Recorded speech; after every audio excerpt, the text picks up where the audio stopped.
La mode israélienne, est-ce que ça vous parle? Est-ce que vous connaissez des créateurs israéliens qui parlent français? Il y en a peu et pourtant, nous en avons une qui est en Israël depuis 35 ans à nos côtés. Elle s'appelle Eliane Stolero. On est ravis de l'accueillir.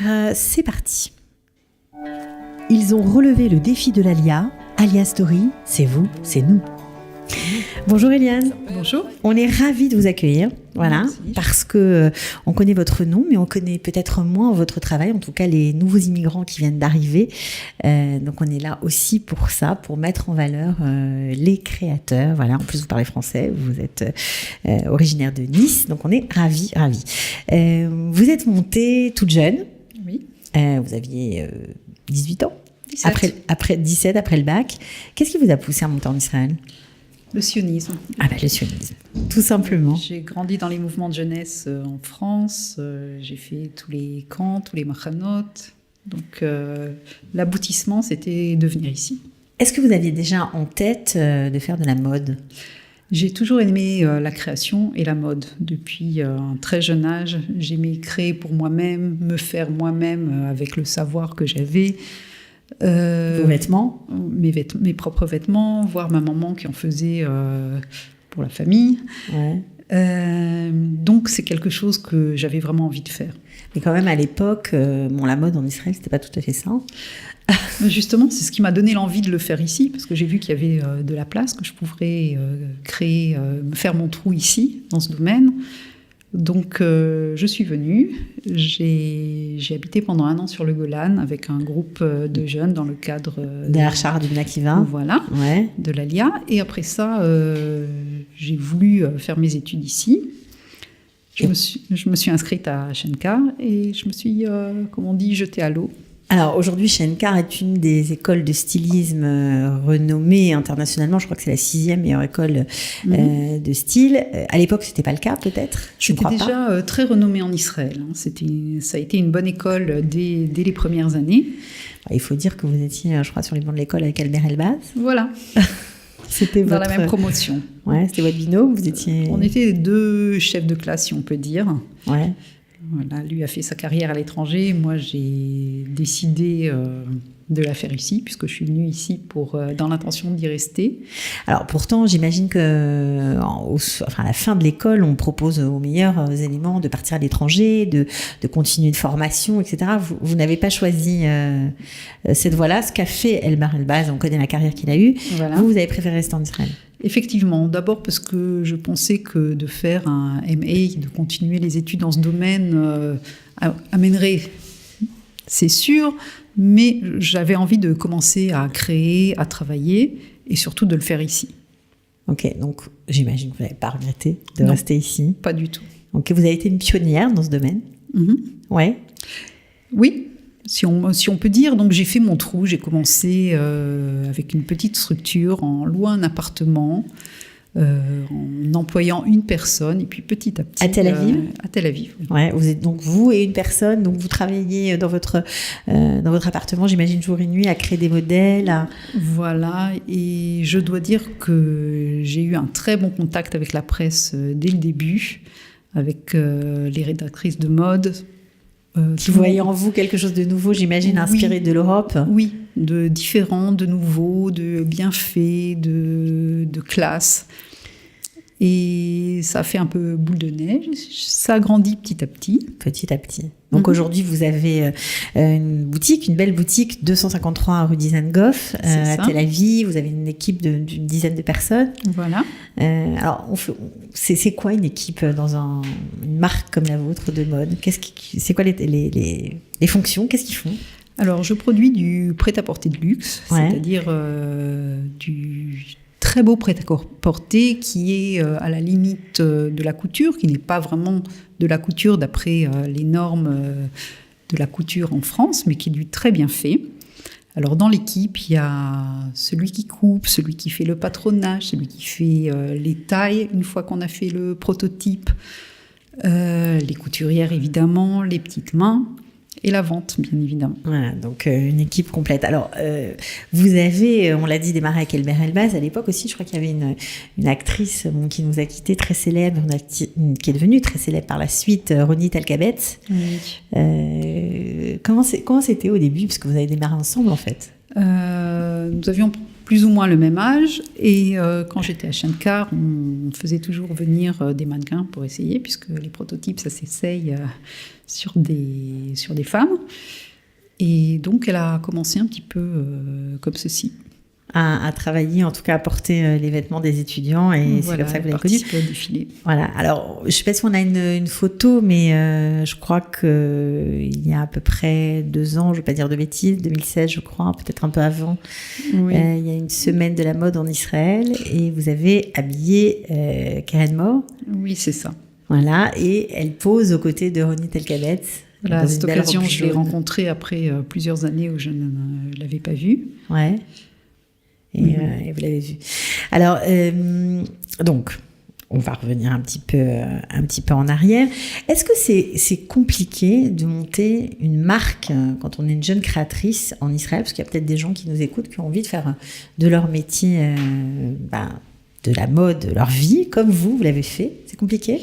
Alors, je pense que actuellement, c'est sûrement beaucoup plus difficile que ce que j'ai rencontré à l'époque où je l'ai fait.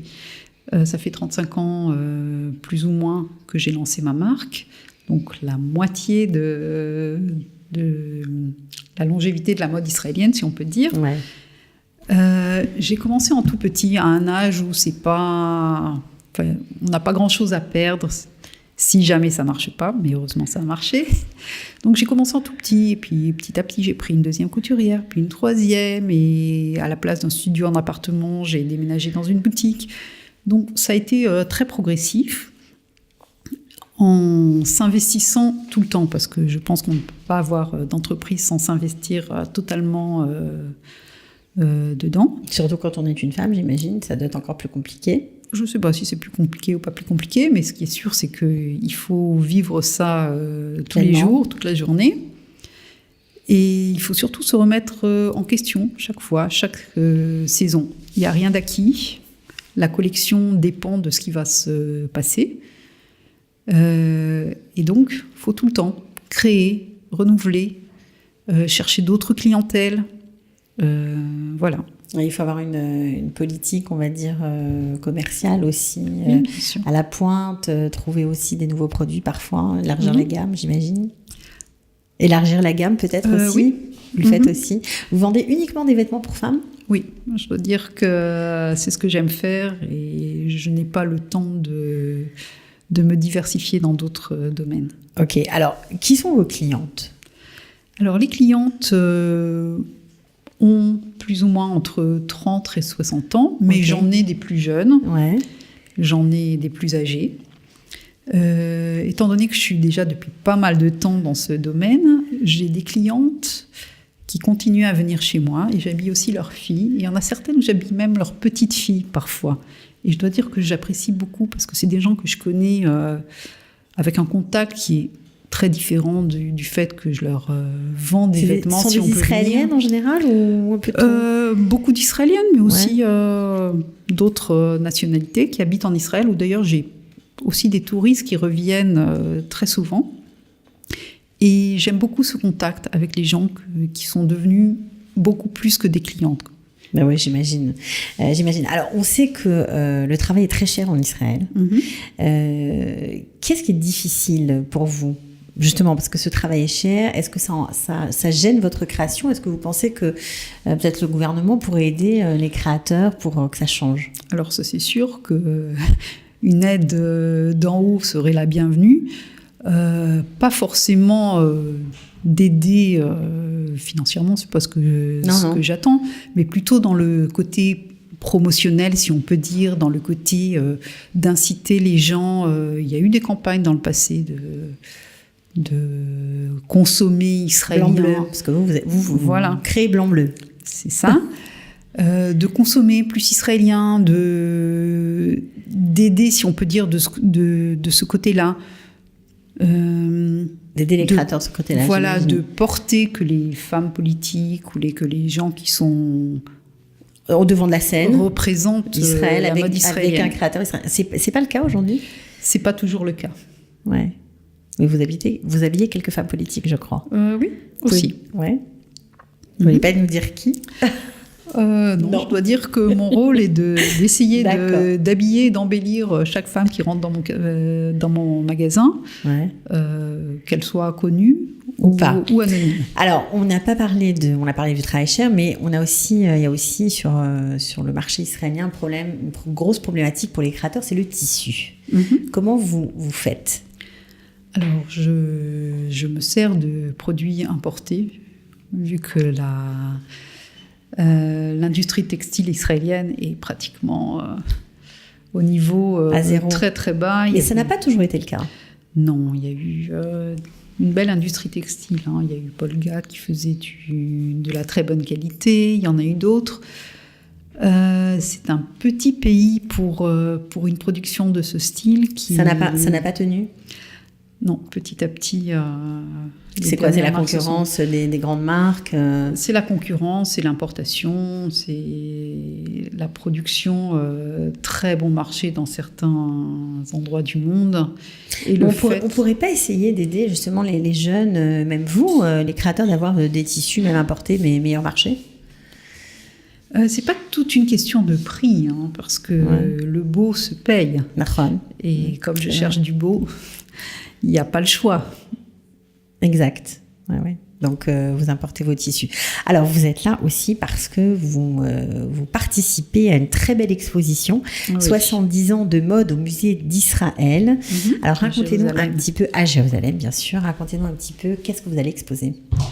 Ce que j'ai exposé cette exposition. Oui, parce que c'est une exposition qui a démarré déjà depuis un petit moment. Oui, depuis quelques mois et qui continue encore, qui vaut la peine d'être vue.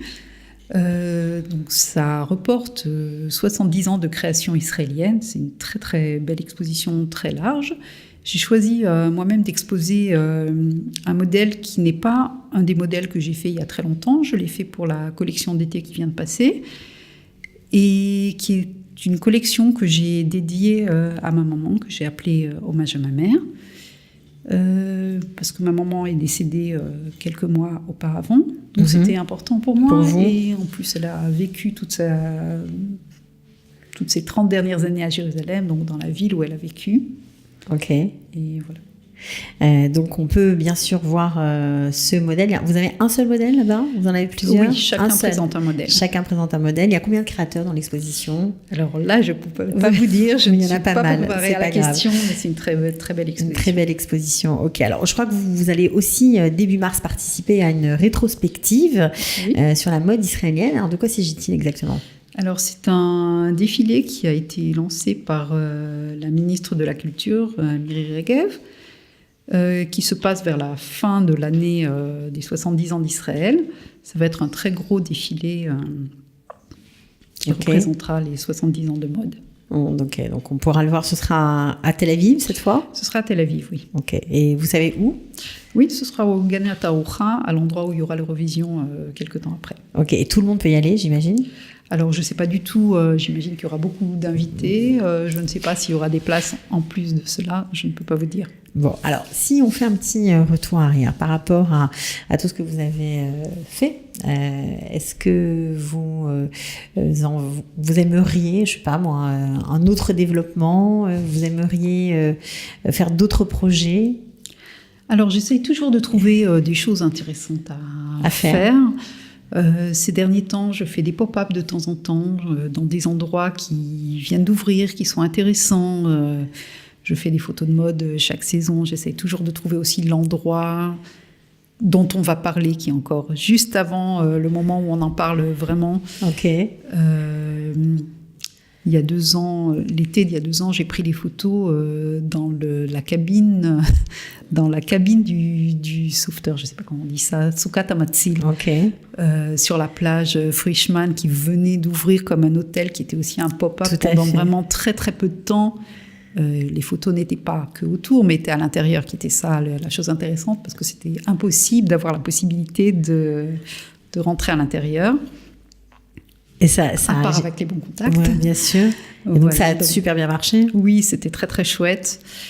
Je choisis les présentatrices de collection qui soient la personne qui est exacte pour moi à ce moment-là. Il faut toujours... faut penser à tout. Voilà. Quoi. Dans les moindres détails. Exactement. J'imagine. Bon, en tout cas, nous, on était vraiment ravis de vous avoir reçu, de vous de découvrir encore, pour ceux qui ne vous connaissent peut-être pas, une créatrice israélienne, mais francophone aussi, depuis 35 ans installée ici. Votre marque, c'est tout simplement Eliane Stolleru, donc on peut vous découvrir. Tous et toutes invités à venir.